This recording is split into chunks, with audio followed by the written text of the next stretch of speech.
welcome everybody to Australian Hypnosis Conference. Today I'm talking to Sheila Granger, and your topic is going to be, let me make sure I've got it completely right. Interrupting the patterns of trances for effective weight loss. Now, before we go into the topic, I want to thank Fabian Wesseling for sponsoring us here today and all of his hypno breathwork that he's going to be doing and showing off at the conference as well.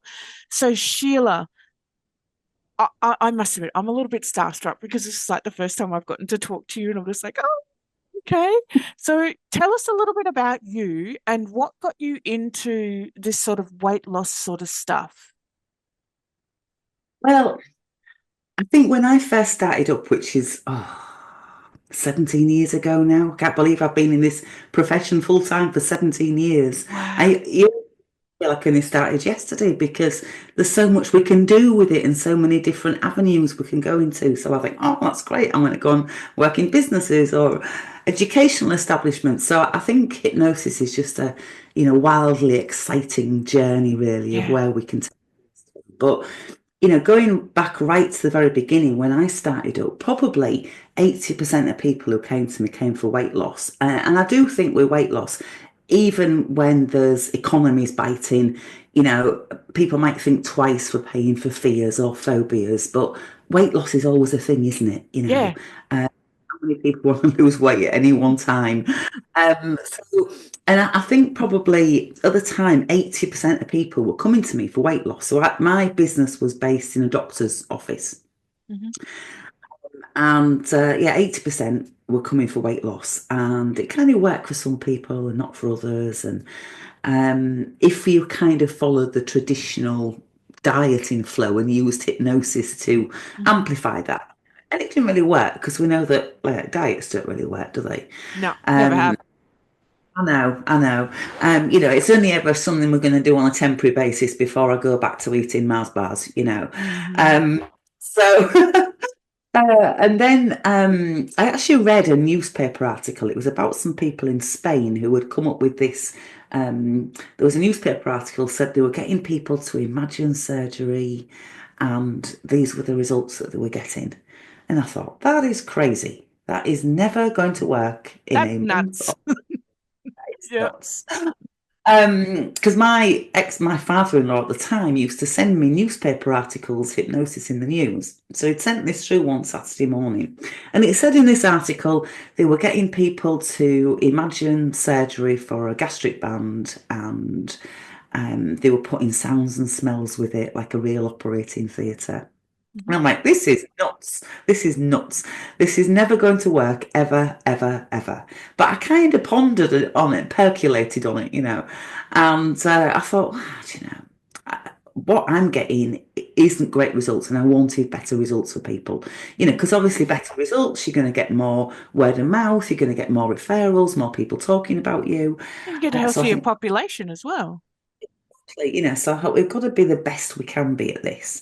Mhm. So I just went out for a little bit of a trial, really. I just said, anybody want to lose any weight? I've got 20 spots, just volunteers, nobody paying me any money. And I invited them all to a hotel room. Mhm. And I took a little bit of a bravery pill because I invited the press and media to come along and independently verify any results that I got. And part of me thought, shit, what if this doesn't work? What if this doesn't work? All over the media, this is rubbish, this doesn't work. But the reality is, if it hadn't worked, they wouldn't have talked about it, wouldn't the media? Exactly. That's If we don't give it a go, we just don't know. it's a kind of a non-story, isn't it? Mhm. Hypnotist Sheila Granger did some free sessions and it didn't work. That wouldn't be news to anybody, would it? But it did. The following week, people were saying, "Oh, this is amazing. I've eaten like a third of what I was eating before," and I thought, "Really, really?" You sometimes can't quite believe it yourself, can you? Convincing myself here. It's Yeah, like, tell me exactly. more. So, and it was something like 18 out of 20 people reported positive results over the Gosh. four sessions. So I then went on to, I was based in a doctor's office, so I went on to doing a trial with him of a number of people who were due to have gastric surgery. And then they couldn't have it because the NHS in the UK had stopped the funding at that time. Right. So they said, well, so I've seen you've done this other stuff. It's been in the news. Will you do these patients? And very, very similar results, kind of 9 out of 10 people. And they definitely weren't perfect situations. Sometimes with hypnosis, we think, we've got to have a perfect situation. But I think, rather than think about it in terms of, yeah, we can use that metaphor of a imaginary surgery to get Mhm. somebody to tune in to what their body's telling them as opposed to the head or their eyes. But really, when I'm working with somebody, we're looking at what are their habits and routines because we go through life on an automated thing, don't we? We are Yep. automated, Yep. and it doesn't take long for a habit to form. So here in the UK at the moment, it's still dark nights, and I cannot wait until the end of the day. The end of the day comes, turn off my computer, I rush into my bedroom, take all my clothes off, pajamas on, The I get my snuggie. bra. Yeah, that's it. Pajamas on, get sassy in front of the television to watch Coronation Street. Um, my life is I don't know. as It sounds is like a good night to me. as exciting as that. But and that is it's just an automated thing. But even with like a lot of people, probably one of the biggest issues is nighttime eating. People Mm. will say, I can be really good during the day. I hardly eat anything during the day. I'm quite good. But then people sit down, they have their evening meal, the end of the day has come. And then, even though we've just had our evening meal, there's a little voice in our head that's like, oh, well, what's in the cupboards? What could I have to eat? Now, we're not hungry. We're not responding to hunger, are we? No. We're something else. So there's some trance, if you like, Mm. automation happening over and over again. So I think part of our job as hypnotists is to find out, what are the trances, what are the patterns that somebody's life is going through day to day, Hmm. and which of those, aren't beneficial to somebody anymore. Which ones can we interrupt and Yep. replace with something more beneficial to them? I And learned so of a really, tr I yeah. learned of a trance just the other day when it comes to the food industry. Do you have McDonald's over there with the screens where they choose the food? Yes. Yeah. Statistically, specifically for men, statistically, men will use the screens more often because they can order the extra piece of cheese or burger without feeling like being judged by the person taking the order at the counter. I'm like, wow, how's that for a trance state? Yeah. I mean, I was talking to a lady, when we look at hypnosis, really, in its simplest form, is the power of suggestion, isn't it? Mm-hmm. That's that suggestion. But, how powerful is that? I had a lady that I was doing a consultation with last week, and she's in Canada. And she said, I was driving along in the car today, and she said there was a sign on the side of the road, and it was about pasta. And she said, and I just drove past the sign, but she said it kind of got into my head, and all I could think about all day was, oh, pasta, pasta, pasta. Mm-hmm. And she said, so that evening, should I have pasta for my evening meal? Because that one word and that sign, that suggestion that had been made had become so powerful that she then carried it out. Um, Mm-hmm. so, when I look at our eating habits, I don't know about you, but my mum, bless her heart, she, don't we can't leave the table until you've Oh, finished eating. yeah, or a There, child in a third world country would starve or something like that. that's what I'd say, pop it in a box and send it to them then, you know. So, but it's And funny, it's not funny, but I lost both of my parents in the last kind of 6 months. yes, yes. But my dad, he, had a really dry sense of humour. And when I first started off doing weight loss, it was in groups, and we're going back, a number of years now. And my mum came along to one of the sessions. And my dad had said to me during the week, he said, your mum's doing really well with your program, that she's coming to. And I'm like, all right. And he said, yeah, because last night we had fish, chips, and peas. And he said she left 3 peas on the plate. Oh, that is gold. That is gold. And we come from different eras these days as well. Like, even if it's multiculturalism and things like that. Like the biggest one that my parents used to put on to me was we're a poor family, so you should be lucky to have food on your plate. So you have to Mhm. eat all of it. Yeah, yeah, yeah, definitely, definitely. Yeah. There's all sorts of, when we look at, dealing with weight loss, it's almost like there's, if you were to imagine I don't know, a hedge, a bramble bush or something that's all intertwined, all these things, Yep. which could be associations from childhood. It could Mm, be, we've used food on some level to soothe our soul. I think, as human beings, we all do something to soothe mm, our soul.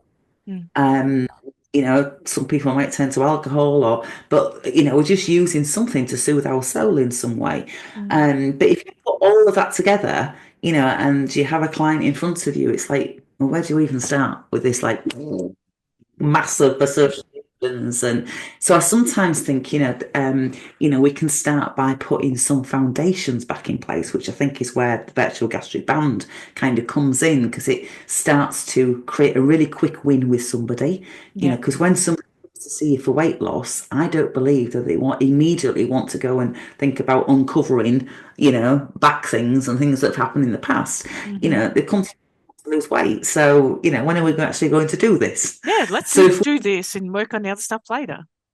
Yeah, exactly. So if we can create a really quick win with somebody in the first session, the first week where they start to lose weight, their belief in you as somebody who can help them goes up massively. They start to feel good about themselves, and they're much more likely then to think about, okay, what are the things that need to change? Where Yeah. has my mind? Empower them. Yeah, exactly. Mm. We can start to look at what are the trances and patterns that are stopping this happening long term for somebody. Yeah, I honestly I love it. That's actually how I started losing weight, was Mm. with hypnosis. And my excuse was I was big boned, it runs in the family, et cetera, et cetera, et cetera. And those excuses became so habitual that they came out of my mouth before I even realized what I was actually saying. Mm, mm, mm, And then mm. they just Yeah. became so ingrained. I was like, oh, I'd never be able to move this. And then had hypnosis. I was like, oh, wow. Mm. Yeah, yeah. And there's a lot of, there is a lot of self-talk involved, isn't there, Mm, with these things as well. And, one of my best recommendations is, we've all got these things, haven't we, constantly. mm, How about, you record yourself a little set of statements, that you play to yourself on yeah. a regular basis so many times during the day, because it becomes a little bit like television advertising then, your own personal adverts Hmm. to what it is that you want in your life. I don't know about did you used to have Mars bar adverts? Yeah. Like a Mars. Okay, so yeah, so there's the adverts that are over 20 years old. What does a miles a day do? Work, rest, and play. Yep. We used to have carpet cleaning. If you do the shaking back, you put the press in the back. Yes. There's one little moment that's on in the UK. It's for a financial institute, and it's about people who've been scammed. Um, and the end of the advert is like tell CEL, and so you hear this advert, and all it goes is tell CEL. Yeah. If our brains have been hypnotized by these adverts, and they've done it in 15-second blinks to us, that's all, 15-second blinks repetitive, Hmm. then, something like that on your own phone, I choose to eat healthily foods, I choose, I enjoy choosing, and just play it to yourself a few times a day. It doesn't have to be very long. What you're doing is just like television advertising straight to your brain. Love that. Love that. Like, yeah, absolutely. And the reality is, you're the only one inside your head. So be Mm, nice. mm, mm. Yeah, completely. Be Completely. nice. Yeah. Be nice. Yeah, we're often not very nice to ourselves, are we at all? Well, my partner and I are not married yet. We're engaged, and my partner loves the idea of being my husband. And every time he says something like, "Oh, you're such a dickhead," I'm like, "Don't you talk to my husband like that?" And he'll be like, "Okay." Oh, we've got a. Oh, that looks delicious. Yeah. Okay, we're just recording. It's fine. Oh, love that. So let's have a bit of a play with your imagination. How's that sound? It's my husband, that my resident slave. Um, Bless Uh, him. He's at the pop machine on thought, oh, I'll bring her a cup of coffee. so would you like to have a little bit of a play with your imagination? Yeah, let's do that. I will Awesome. sit comfortably. We can begin. So let's imagine you stumble upon a portal to a parallel universe. Inside this universe, everyone wears emotions as glowing crowns on top of their heads. You meet an alternative version of yourself. What is the color of your crown and why is it glowing so intensely? Okay. So the colour of my crown is red. Oh, and why is it glowing so intensely then?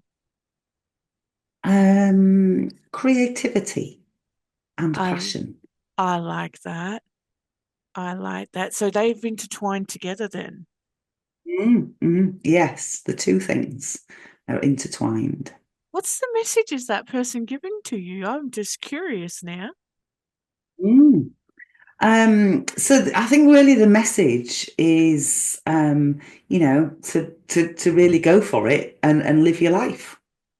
Yeah, that one's really cool. That one's really cool. I absolutely love that. And your alternative self is rocking it. Honestly, she's Mm. rocking it straight through to here and making your present self even more awesome than before. Yeah. I think to a certain extent, I kind of decided that this was a year that I was going to step back up again. It's something that, oh, we're doing really well, aren't we? It's something, yeah. I think we all go through, kind of times in our life, don't we, that, aren't so great. And Yeah, life just throws things at us. And even though we might want something different and we want to do something different or be something different, for whatever reason, that is not the right time to be doing it. yeah, But knowing those times will pass. yeah, So last year for me was just really about looking after my parents at the end of yeah, their life. yeah. I think sometimes we But need to hibernate, and other times we need to stick our head up and go charge. yeah, exactly. Now I'm kind of, kind of ready again. Good stuff. Um, yeah, my dear dad, he never quite understood what it was that I did. I don't know how many people actually do, to be honest, because my dad was convinced I joined a cult. He's Yeah. like, he's like, you've joined this cult because you won't argue with people, and I'm like, is that a Mm, bad thing? mm. Because I wouldn't argue Yeah, with him anymore. yeah, my dad, he said to me, well, I mean, when I first came into the hypnosis profession, like a lot of us, sometimes our parents, friends, family are not our biggest advocates. They're not because they don't understand it. My background, I was a fraud investigator for the government. Social security Hmm. benefit fraud. And I did that for 22 years. And it sounds really negative, but it kind of wasn't. It was a good people watching exercise. Yep. Um, I think it trained me in a way to look for opportunities and act on them. Hmm. Um, So you're kind of like so your own Milton Erickson in a way, just yeah, watching. yeah, yeah, just watching. And so my parents were, what do you want to give that well-paid job up for? Yeah. You just look after that good job you've got, never mind all this mumbo jumbo stuff that you're doing. Yep. My dad kept telling me, go get a real job. And I'm like, what? Yeah, I'm helping yeah, people. yeah. But then only a couple of years ago, given in mind that I've done this for 17 years, my dad said, I was talking to, some distant relative on the phone, and they said, oh, what is it that Sheila does now? And he said, he said, I just couldn't think of the word for it. So all I could think was con artist. Yeah, thanks, Dad. This is my business card. It says on there what it is that I do. Pop that near the telephone for when you're speaking to any relatives, please. My dad used to just go, "Oh, some spiritual mumbo jumbo stuff."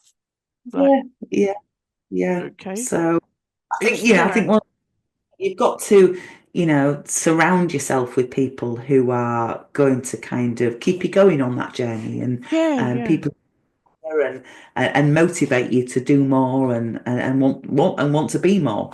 Yeah, absolutely, absolutely. So, Mm.